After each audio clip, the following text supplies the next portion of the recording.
Hindi ko talaga makalimutan yung nangyari. Ba't nalaglag pa yung gitara ko?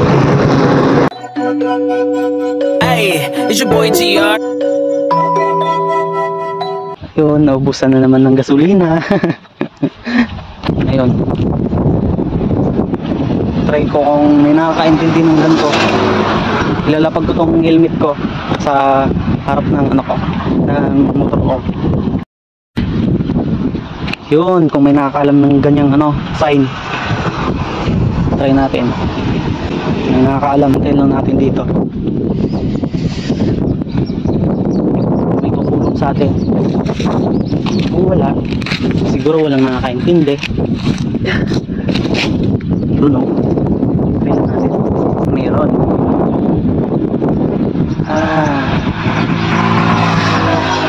Dito. Baka nakakaintindi dito siya. Ay, wala din.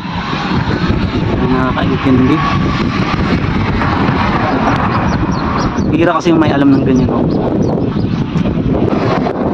Wala din. Lala na lang tayo dito, ah. Ang nakakaalam.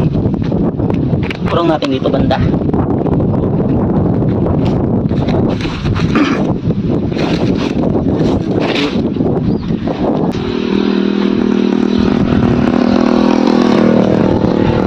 Wala din.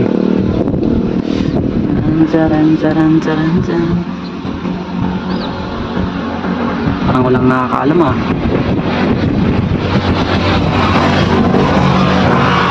Yung iba naman siguro baka alam nila, pero ayaw lang talagang tumulong.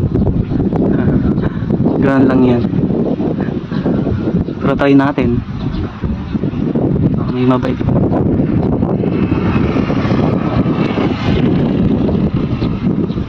Wala din.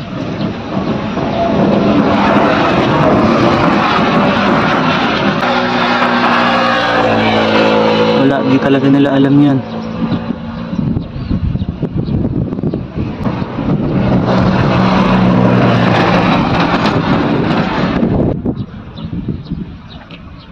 Ang daming dumadaan pero wala talaga.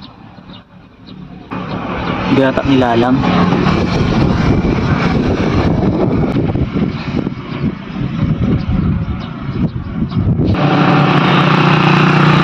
Wala din. May magtanong tayo sa lalaki na yan. Guys, saan may mas malapit na ano, paggasolinahan?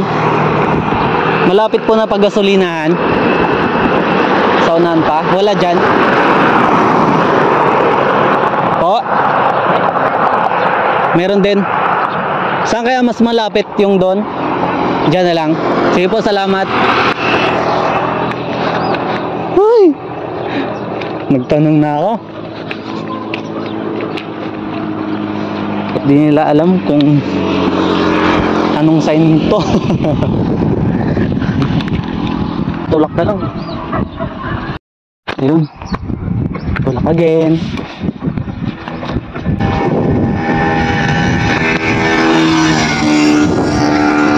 Baka nag-antay na ano, kung may makaintindi sa ano natin, kasi wala eh. Hindi na ako nag-antay. Baka matagal pa yan.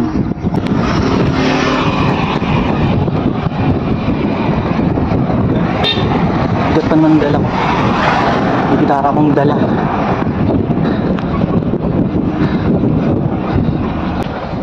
Guys, salamat. Yeah. Doon tayo.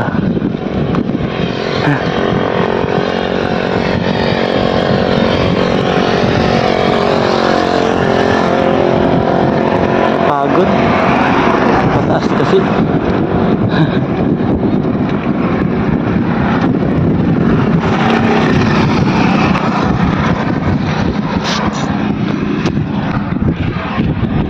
Ganun talaga dito sa amin. Bihira yung may humihinto sa'yo. Maraming bisis na kasi ako manon. Dati nasiraan ako sa una kong motor. Ganun din ginawa ko kasi wala. Kahit nagtutulak ako, wala man lang huminto. Ganun. Kaya gets ko sila. Baka ganun talaga sila. Yung dami ko nang natulungan ng mga tao, ang dami ko nang natulak ng motor, pero ako wala man lang tumulong sa akin nung ako yung nangangailangan. Pero okay lang, yun ang buhay. Yun, pababa. Oops, tulak lang. Wala talagang hihinto sa atin. Pagod, no? Ito, dito meron. Salamat Lord. Ngayon nakapagdas na rin. So gaya tayo ulit. Hindi gumana yung sign na yun.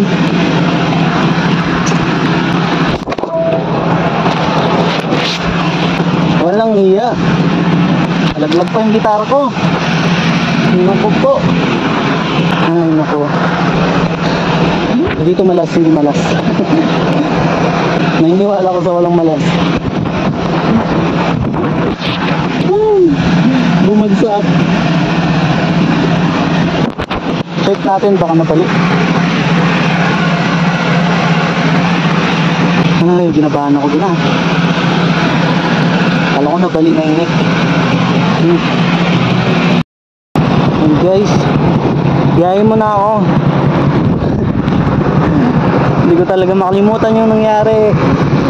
Ba't nalaglag pa yung gitara ko? Ako po. Siguro sign na to para bumili ako ng bago. Lord, yun na ba Lord? Sign mo ba yan? Para bumili ako ng bago.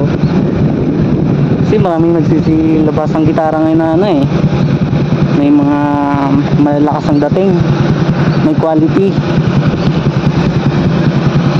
Yun guys, cut ko muna to. Bye.